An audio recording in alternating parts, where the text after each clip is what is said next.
ഒരു formula 1 car ഡ്രൈവറാണ് നിങ്ങളെന്ന് ചിന്തിക്കുക. നിങ്ങൾ ഏറ്റവും നല്ല ഡ്രൈവറാണ്. പക്ഷെ നിങ്ങൾക്ക് കിട്ടിയ കാറ് ഒരു വേസ്റ്റ് ആയിട്ടുള്ള ബ്രേക്ക് ഇല്ലാത്ത കാറാണെങ്കിൽ നിങ്ങൾക്ക് ആ റേസിൽ വിജയിക്കാൻ കഴിയൂലല്ലോ. It's obvious. ഇതുപോലെയാണ് അധിക സമയത്തും ഡെലിഗേഷൻസ് പാളുന്നത്. ഒരുപാട് പേര് ഡെലിഗേറ്റ് എന്ന് പറയുന്നത് നിങ്ങൾ കേട്ടിട്ടുണ്ടാവും. പക്ഷെ ഡെലിഗേഷൻസ് പാളുന്നതിനെ കുറിച്ച് ആളുകൾ വല്ലാതെ പറയുന്നത് കേട്ടിട്ടുണ്ടാവില്ല. പക്ഷേ അപ്പോൾ പ്രധാനമായിട്ടും ഡെലിഗേഷൻ എങ്ങനെയാണ് എന്നറിയാത്തത് കൊണ്ടാണ് ശരിക്കും ഡെലിഗേഷൻ പാളുന്നത്. ഡെലിഗേഷന് 5 പ്രധാനപ്പെട്ട ഏരിയകൾ കൃത്യമായാലേ ഡെലിഗേഷൻസ് വർക്കൗട്ട് ആവുള്ളൂ. അപ്പോൾ ഒന്നാമത്തേത്, നമ്മൾ റെസ്പോൺസിബിലിറ്റി കൃത്യമായിട്ട് നമുക്ക് പാസ് ചെയ്യാൻ കഴിയണം. ആരാണ് അതിൻ്റെ റെസ്പോൺസിബിൾ? ഉദാഹരണത്തിന് ഈ ഒരു ചെയർ മെയ്ക്ക് ചെയ്യാൻ റെസ്പോൺസിബിൾ ആയിട്ടുള്ള ഒരാൾ അവിടെ ഉണ്ടായിരിക്കണം. അതിന് അക്കൗണ്ടബിലിറ്റിയും അതുപോലെ തന്നെ നമ്മൾ ഡെലിഗേറ്റ് ചെയ്യണം. എന്ന് വെച്ചാൽ ആ ചെയർ കൃത്യമായ സമയത്തിനുള്ളിൽ ഉണ്ടാക്കാൻ കഴിഞ്ഞിട്ടില്ലെങ്കിൽ അതിന് ഉത്തരം പറയാനുള്ള ഒരാൾ ഉണ്ടായിരിക്കണം.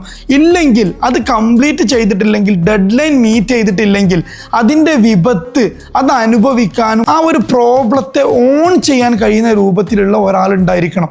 ഇതോടുകൂടി തന്നെ ഡെലിഗേറ്റ് ചെയ്യുമ്പോൾ കൃത്യമായിട്ടുള്ള ഇൻഫർമേഷൻസ് നമുക്ക് പാസ് ചെയ്യാൻ കഴിയണം.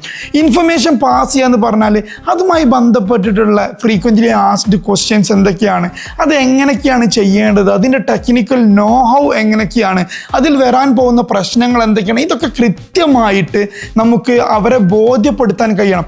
അധിക സമയത്തോ നിങ്ങളാണ്ട് ചെയ്തോളിട്ടോ എന്ന് പറയും. അതിൻ്റെ വരും വരായികളോ അതിൻ്റെ പ്രശ്നങ്ങളോ ഇങ്ങനെ ചെയ്താലുള്ള ബുദ്ധിമുട്ടുകളോ ആളുകൾ വരുന്ന സമയത്ത്, കസ്റ്റമേഴ്സ് വരുന്ന സമയത്ത് ഇതിനെക്കുറിച്ച് ഇന്ന കാര്യങ്ങൾ ചോദിക്കുന്നു, ഇതൊന്നും നമ്മൾ പറഞ്ഞു കൊടുക്കൂല. അപ്പോൾ ഓട്ടോമാറ്റിക്കലി നമ്മൾ ചെയ്യുന്ന പോലെ അദ്ദേഹത്തിന് ചെയ്യാൻ കഴിയൂല. അപ്പോൾ പിന്നെ നമ്മൾ എന്ത് പറയാൻ തുടങ്ങും? ഞാൻ തന്നെ ചെയ്താൽ ഇത് നന്നാവുള്ളൂ. യഥാർത്ഥത്തിൽ അതല്ല, നമ്മൾ കൃത്യമായിട്ടുള്ളൊരു ഇൻഫർമേഷൻ പാസ് ചെയ്യാത്തത് കൊണ്ടാണ്. മറ്റൊന്ന് ഓഥറിറ്റിയാണ്, ഡിസിഷൻ റൈറ്റാണ്. ഇപ്പോൾ ഒരു കാര്യം നമ്മൾ കൊടുത്തു, ഉദാഹരണത്തിന് ഒരു ബിൽഡിങ് കൺസ്ട്രക്ട് ചെയ്യാൻ വേണ്ടി നമ്മൾ കൊടുത്തു. അപ്പോൾ ബിൽഡിംഗ് കൺസ്ട്രക്ട് ചെയ്യാൻ കൊടുത്തതിന് ശേഷം കൃത്യമായിട്ടൊരു blueprint, architectural blueprint ഒക്കെ ഉണ്ട്. പക്ഷേ ഏത് കല്ല് വെക്കണമെന്നോ ഏത് ടൈല് വെക്കണമെന്നോ എന്നതിനൊന്നും ഒരു ഡിസിഷൻ എടുക്കാൻ അദ്ദേഹത്തിന് റൈറ്റ് ഇല്ല. അങ്ങനെ ആയാലും ഓട്ടോമാറ്റിക്കലി നമുക്ക് കോൾ വന്നുകൊണ്ടിരിക്കും, നമ്മൾ ഓപ്പറേഷനിൽ ഇൻ്റർഫിയർ ചെയ്യേണ്ടി വരും. പക്ഷെ നേരെ മറിച്ച് ഈ ഒരു സ്പെക്കിനനുസരിച്ച് ഈ ഒരു റൈറ്റിലുള്ള ഏത് സാധനം നിങ്ങൾക്ക് വാങ്ങാം എന്ന രൂപത്തിലും അതിൻ്റെ ഒരു കളർ പാറ്റേൺ ഒക്കെ ഓൾറെഡി ഫിക്സ്ഡും ഡോക്യുമെൻറ്റും ആണെങ്കിൽ പിന്നെ ആ വഴിയിലേക്ക് തിരിഞ്ഞു നോക്കേണ്ട ആവശ്യമില്ലല്ലോ, കൃത്യമായിട്ട് അത് നടന്നു പോകും. ഇതാണ് നമ്മൾ ഡിസിഷൻ റൈറ്റ്, ഓഥറിറ്റി കൊടുക്കുക എന്നതുകൊണ്ട് ഉദ്ദേശിക്കുന്നത്.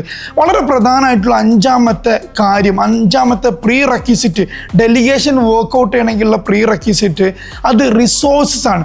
ഒരാൾക്ക് നമ്മളൊരു കാര്യം ഏൽപ്പിക്കുന്ന സമയത്ത് അത് ചെയ്യാൻ ആവശ്യമായിട്ടുള്ള അദ്ദേഹത്തിന് ടെക്നിക്കൽ ഇൻഫ്രാസ്ട്രക്ചർ, അതുപോലെ അദ്ദേഹത്തിന് നിലനിൽക്കാൻ ആവശ്യമായിട്ടുള്ള ഇൻഫ്രാസ്ട്രക്ചർ, മറ്റു കാര്യങ്ങൾ, എല്ലാവിധ റിസോഴ്സും ടീമും അദ്ദേഹത്തിന് ഉണ്ട് എന്ന് നമ്മൾ ഉറപ്പുവരുത്തണം. ടീമും റിസോഴ്സും കാര്യങ്ങളൊന്നും ഇല്ലാതെ ഒരാൾക്ക് നമ്മൾ വർക്ക് അദ്ദേഹത്തിന് ഡെലിഗേറ്റ് ചെയ്താൽ അത് നടക്കാൻ പോകുന്നില്ല. അപ്പോൾ ഈ 5ാമതൊരു ഏരിയ ബ്രേക്ക് ആവുന്നുണ്ടെങ്കിൽ ഡെലിഗേഷൻ ബ്രേക്ക് ആവും. എന്നാൽ ഈ 5 ഏരിയയും കൃത്യമായിട്ട് നടക്കുന്നുണ്ടെങ്കിൽ ഉറപ്പാണ് ഡെലിഗേഷൻ വർക്കൗട്ട് ആവും എന്ന് മാത്രമല്ല നമുക്ക് ആ വർക്കിൽ നിന്നും ഫ്രീ ആയിട്ട് നിൽക്കാനും കഴിയും.